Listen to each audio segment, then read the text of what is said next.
नमस्कार मंडळी. आपण आता एका प्राथमिक ज्योतिष किंवा ज्योतिष प्रवेश वर्ग याला सुरुवात करतोय. तर ज्योतिष शिकताना जे टप्पे असतात त्यातला पहिला टप्पा असतो तो आपण असा करतो की समोर जी पत्रिका दिसते तुम्हाला कोणालाही त्याच्यामध्ये तीन घटक दिसतात: ग्रह, राशी आणि भाव. आणि चौथा बघता येतो आपल्याला नक्षत्र. तर ह्या सर्वांमध्ये त्याचे कारकत्व किंवा याचं जे काही कार्य आहे ते काय करू शकतं एखादा ग्रह, राशी, भाव, नक्षत्र हे दिलेलं असतं.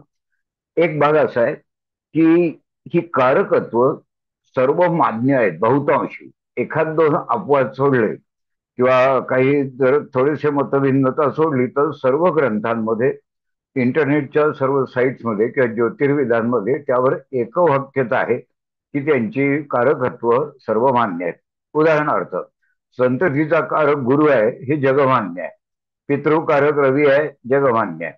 तर आता पहिला प्रश्न असा येतो की जे सर्व मान्य आहे ती माहिती आपण कुठेतरी स्टोअर करायची असते.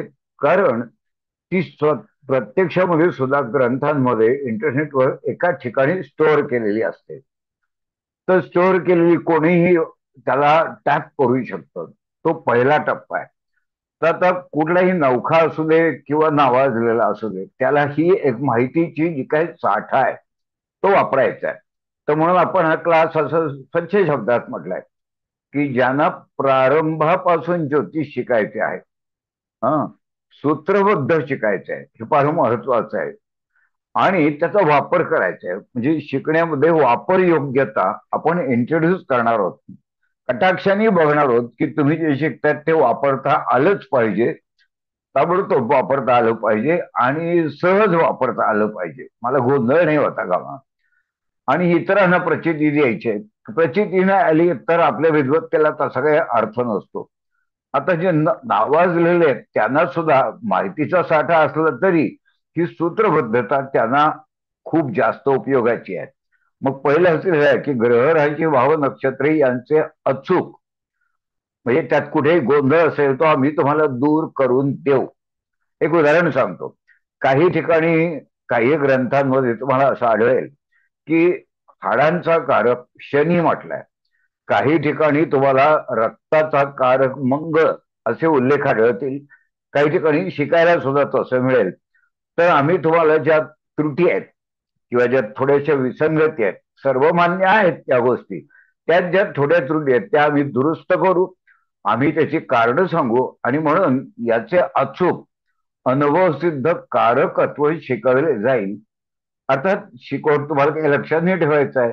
ते संपूर्णतः शब्दबद्ध केलेल्या पीडीएफ नोट्स तुम्हाला याच्यात सुरुवातीला पहिल्या दिवशी मिळणार आहेत. त्यामुळे तो प्रश्न नाही. त्याची पत्रिकेतील भूमिका म्हणजे ग्रहांची भूमिका, राशींची भूमिका ही स्पष्ट केल्यामुळे वापर योग्यता त्याला आपोआप येते की मी वापरणार आहे कसं. हा, आता हे नुसतंच थेरेटिकली सांगायचं आहे का की ग्रहांची भूमिका, ग्रह खेळाडू आहेत, तसं नाही चालणार. तर व्यवहारातील वस्तू व घटक जोडून प्रत्यक्षात हे घटक कसे प्रकटतात.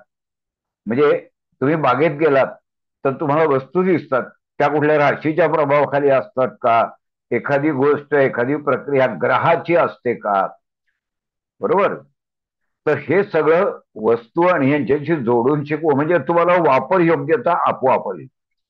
दुसरं एक बात करू की त्याला ते घटक पत्रिकेतले दृष्टी, योग, दशा आणि गोचर यांनी जोडले जातात. आता तुम्हाला जे नौखे आहेत त्यांनी बिचकून जायचं, कारण याची सगळ्याची गणिती त्याचा अर्थ पत्रिकेत, ज्योतिषात त्याला ती गोष्ट का, म्हणजे उदाहरणार्थ एखादा योग आहे, केंद्र योग, तो 90 अंशाचा आहे. नवपंचम योग 120 अंशाचा आहे. हे तर तुम्हाला छापील स्वरूपात दिलेलं आहे. त्याच्या पुढचा भाग शिल्लक राहतो की ह्या योगाचा वापर पत्रिकेत नेमका कसा होतो, केंद्र योग करतो काय, व्यवहारात दिसतो कसा, प्रकटतो कसा, सगळेच योग. त्या योगात दृष्टी, आता ग्रहांना दृष्टी आहे.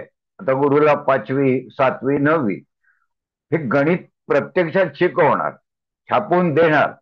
पुढे प्रश्न असा आहे की 5वी 7वी 9वी का, किंवा त्याचा फरक काय, 5व्या दिवशी एखाद्या ठिकाणी पाहिजे आणि 7व्या आणि 9व्या यात काय फरक, हे व्यवहारातली उदाहरणं देऊन, प्रत्यक्षातली, कारण दृष्टी तर माणसाला पण आहे, ही व्यवहारातली उदाहरणं देऊन आम्ही तुम्हाला ते सांगणार असल्यामुळे, खरं सांगायचं तर पत्रिका बघितल्या बघितल्या ते व्यवहारच साक्षी ज्ञान तुम्ही लगेच वापराल, कारण शिकवतानाच ते लगेच वापराल अशा व्यवहारातून सांगितलं गेलंय तुम्हाला. मग काय लिहिलंय की यांचे ज्योतिषी अर्थ, दृष्टी योग दशा गोचर यांचे ज्योतिषीय अर्थ आणि व्यवहारातील संदर्भ विषय सोदाहरण मांडला जाईल. प्रत्यक्ष सांगू तुम्हाला की बघा हे असं आहे ना म्हणून असं झालं, मांडला जाईल शिकवताना. पत्रिकेत प्रत्यक्ष घटनेत हे 8 घटक, 8 झालेत ना, ग्रह राशी भाव नक्षत्र दृष्टी योग दशा गोचर, 8ही घटक कुठे कसे डोकावतात हे कोणत्याही पत्रिकेत कोणत्याही आम्ही दाखवून देऊ. म्हणजे सहज जरी आपण एखादी पत्रिका उचलली तर त्यात दाखवून देऊ की आपण जे बोललो का नाही दृष्टीबद्दल ते बघा इथे तुम्हाला दिसत आहे, अशा अर्थाने ते दाखवून देऊ.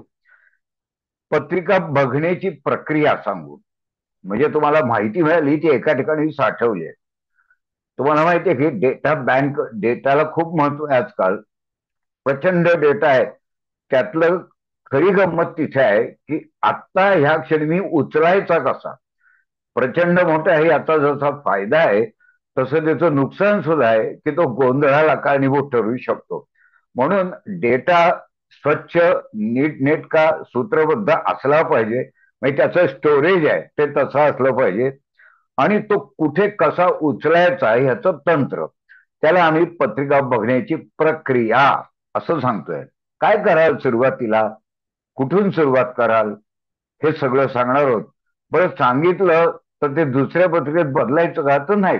तुम्हाला असा अनुभव येईल की जी प्रक्रिया आपण सांगतोय ती केव्हाही कुठेही प्रत्येक प्रश्नाला प्रत्येक एन्क्वायरीला जातकाच्या लावता येते, आपण ती बदलत नाही असा अर्थ. तर क्लासचा पूर्वार्ध आहे तो कसा आहे, त्यामुळे की तुम्ही क्लासमध्ये नाव नोंदवलं की लगेचच आमचा जो ज्योतिष प्राथमिक ज्योतिष वर्ग आहे त्याच्या 21 क्लिप्स हे सगळं शिकवणाऱ्या, म्हणजे छापील नोट्स आहेतच, प्रत्यक्ष लेक्चर झालेत, व्हिडिओ क्लिप्स आहेत त्या तुम्हाला लगेच दिल्या जातील. त्याच्या जोडीला नोट्स पण मिळतील, म्हणजे वाचन आणि ऐकणं यातनं तुम्ही सुसज्ज व्हायचं आहे. माहितीचा साठा दिला, त्याचं इंटरप्रिटेशन दिलं, त्याचा वापर केव्हा कसा करायचा आहे तंत्र सांगितलं, मिळतील.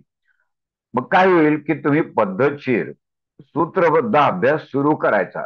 ते मिळाल्याबरोबर तुमचा पाया भक्कम आणि वास्तवदर्शी करायचा. हा झाला पूर्वार्ध की जो तुमच्या हातात आहे. फी भरली की या 2 गोष्टी तुम्हाला पहिल्याच दिवशी मिळणार आहे. क्लासचा उत्तरार्ध तर फक्त एवढंच आहे का छापील आणि व्हिडिओ क्लिप्सच देणार उत्तर नाही, प्रत्यक्ष व्याख्याने, ऑनलाईन लाईव्ह सेशन्स दर सोमवारी. आता वार ठरलाय आमचा या क्लासचा, पण हे केव्हा तुमचा पाया तुम्ही वाचन आणि त्याचं छापील मजकूर आणि ऐकणं यातनं भक्कम केल्यावर.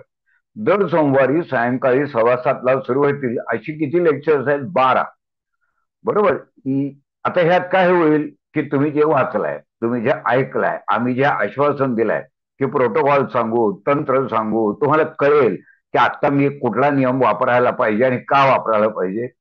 इनफॅक्ट जातकाच्या कुठल्याही विषयातल्या प्रश्नाचं उत्तर की जे सर्वसामान्य ज्योतिषी देतात ते तुम्हाला सहज देता येईल अशी तुमच्या तर्काची बांधणी सूत्रबद्ध रीतीने आम्ही करून घेऊ. प्रत्यक्ष लेक्चर्स सोमवारी होतील, तुमची शंका निरसन होईल. प्रत्यक्ष पत्रिका मांडून तुमचा तर्क पक्का झाला आहे ना याची आपण खातर जमा करू. तुम्ही वाचलाय, ऐकलाय, लेक्चर ऐकायला सुरुवात केली, तुमच्या शंका निरसन केलं, तर तुम्ही कुठे चुकताय का, साईड ट्रॅक होताय का याची काळजी आम्ही त्या लेक्चरमध्ये, लाईव्ह लेक्चर्समध्ये घेऊ. तुमचा विषय भरकटत नाही ना याची आम्हाला खूप काळजी घ्यायची असते, कारण खूप माहिती असली की तुम्ही सगळीकडे धावाला जातात. तर आम्ही नाही बघायचे काय बोललास, इथे थांब, आता पुढचा मुद्दा त्या मुद्द्याशी बांधील आहे तोच सांग.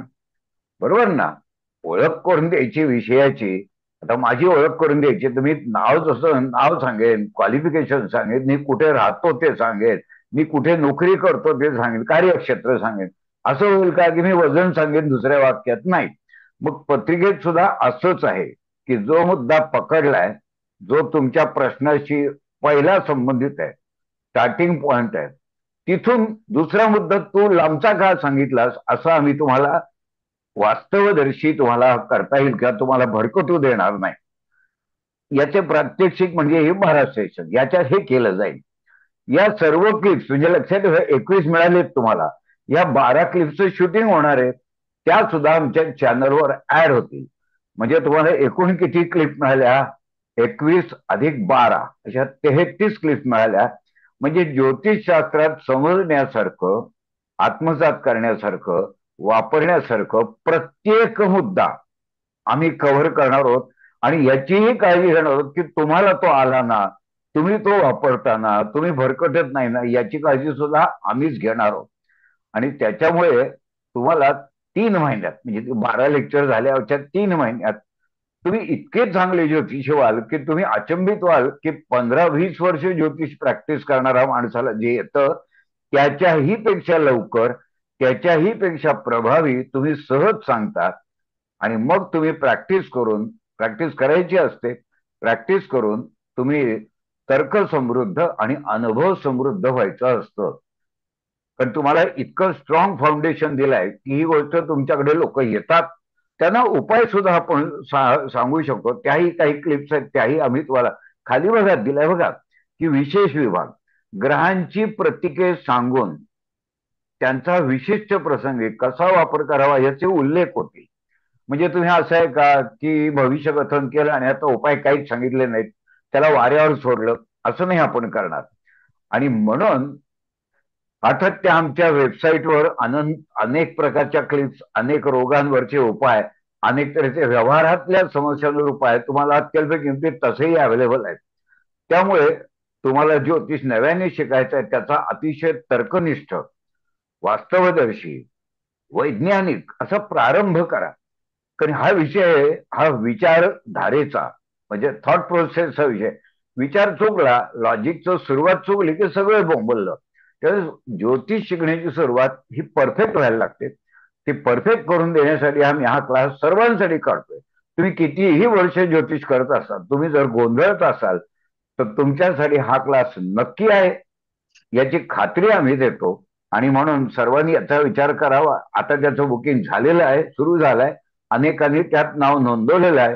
तर इथे खाली लिहिलं आहे की इतके सगळे फक्त आणि फक्त ₹3,000, माझा जो खाली नंबर दिलाय जीपे, या नंबरवर तुम्ही ती फी भरायची आहे. बाकीचं सगळा प्रोसेस आम्ही पूर्ण करू, तुमचं नाव ग्रुपवर टाकू, की ज्या ग्रुपवर आपण 12 लेक्चर्स घेणार आहोत. नंतर आम्ही दोघंही जण, मी आणि मनोज सर, आम्ही दोघं शिकवणार आहोत. तर त्याच्यामुळे तुम्ही याचा लाभ घ्यावा यासाठी मी आज तुमच्या समोर आलोय. तर मनोज सर, काय म्हणाल तुम्ही की अजून काही सगळं स्पष्ट केलंय सगळं? हो, नक्कीच. म्हणजे जसं सरांनी समजावून सांगितलं की ज्योतिषशास्त्रात प्रारंभ बिंदू तुमचा चुकला नाही पाहिजे, कारण तिथून तुमची दिशा ठरत असते. म्हणजे जर मला मुंबईला जायचं असेल, तर मला मुंबईच्या दिशेनेच गतीने जावं लागतं. मी कितीही जोरात पळालो पण चुकीच्या दिशेने पळालो तर मला मुंबई कधीच सापडणार नाही. त्यामुळे ही जी सिस्टमॅटिक पद्धत आहे, प्रत्येक घटकाचं कारकत्व प्रत्यक्षदर्शी घटनांमधून किंवा व्यवहारातील वस्तूंमधून, व्यवहारातील घटनेमधून समजावून घेणं फार गरजेचं आहे. थिअरिटिकल गोष्टी समजावून तुम्हाला फारसं काही हाती लागत नाही. तो फार महत्वाचा मुद्दा आहे. आजूबाजूच्या गोष्टींमध्ये ज्योतिष कसं पाहायचं हे जर तुम्हाला नाही कळलं, तर तुम्ही व्यवहार साक्षी ज्योतिष कधीही करू शकणार नाही. आणि त्याच्यासाठी हा क्लास तुमच्यासाठी एक खूप छान अभ्यासाची पर्वणी घेऊन येतोय. आणि दुसरी सर्वात महत्वाची गोष्ट, या 9 घटकांचं प्रमाण किती असलं पाहिजे तुमच्या फलिताची रेसिपी तयार करत असताना, हे अतिशय महत्वाचं आहे. जे कुठलीही गोष्ट आपण जेव्हा तयार करतो स्वयंपाकघरामध्ये, तेव्हा त्याचं प्रमाण ठरलेलं आहे. मीठ हे चिमूट भरत असतं किंवा जे काही प्रमाण लागतं तेवढ्याच प्रमाणात असतं. आणि त्याचा जो मुख्य पदार्थ आहे, भाजी करायचं असेल तर भाजीचं प्रमाण किती असलं पाहिजे, त्यात कांद्याचं प्रमाण किती असलं पाहिजे, त्याप्रमाणे ग्रहांचं, राशीचं, भावाचं, नक्षत्राचं, गणितीय घटकांचं प्रमाण योग्य असेल तरच फलित हे उपयोगी असं तुमच्या हाती लागत असतं. त्याच्यामुळे हे प्रमाण नाही कळलं तर मात्र गोंधळ नक्की उडतो. आणि मागच्या वर्षीही आम्ही अशा प्रकारचा एक उपक्रम राबवला होता, मूलभूत ज्योतिष हा क्लास, ज्यात 25 वर्ष ज्योतिष प्रॅक्टिस केलेले लोक सुद्धा आले होते, ज्यांना मूलभूत आमच्याकडून शिकावं वाटलं. त्याच्यामुळे ज्योतिष प्रवेश हा अशाच प्रकारचा एक क्लास असणार आहे. पर्वणी आहे, जे ज्योतिषशास्त्र शिकण्यास सुरुवात करीत आहेत त्यांच्यासाठी हा अतिशय एक फार महत्वाचा कोर्स ठरेल आणि माइलस्टोन ठरेल. तुमच्या विचार करण्याची दिशा कायमस्वरूपी योग्य दिशेने ती कशी वळवायची, त्यासाठी या क्लासचा तुम्ही अवश्य लाभ घ्यावा आणि नाव नोंदवण्यासाठी सरांना लगेच संपर्क करावा, ही सर्वांना मी विनंती करतो. एक असं लक्षात ठेवा की ज्योतिषशास्त्र ही जीवनविद्या आहे. त्या काही जणांना काय वाटतं की इतक्या पुढच्या वयाला मी ज्योतिष का शिकायचं. तर ज्योतिष हा जगातला एकमेव विषय आहे की जो प्रतिदिन प्रत्येक बाबतीत तुम्हाला उपयुक्त ठरतो. तुम्ही तुमच्या घरचे, तुमच्या परिचयातले आणि त्यामुळे तुमचे सोशल कॉन्टॅक्ट चांगले वाढतात. तुम्ही तो व्यवसाय करायचा का, जातकाला किती खोलात सांगायचं, हे तुम्हाला हळूहळू समजेल. पण तुम्ही म्हणाल की ज्योतिष शिकण्याचा उद्या मला व्यक्तिगत, मी ज्योतिषी नाही झालो म्हणजे मला प्रॅक्टिस व्यवसाय नाही करायचा आहे, तर हरकत नाही. कारण मला ज्योतिष शिकण्याचे इतके फायदे होतात की उद्या माझी समस्या, माझा प्रश्न, माझी भेट उद्याची मी कितीतरी अधिक सक्सेसफुल करू शकतो. पण ही आहे जीवनविद्या आणि जीवनविद्येला तर्कावर आधारित असल्यामुळे त्याला शास्त्र म्हटलं जातं ऍक्च्युली. आणि म्हणून ह्या जीवनविद्येचा लाभ सर्वांनी घ्यावा अशी आम्ही दोघांनी तुम्हाला कळकळीची विनंती करतो आणि इथे थांबतो. सर्वांना आमच्यातर्फे शुभेच्छा उत्तम ज्योतिषी होण्यासाठी. नमस्कार.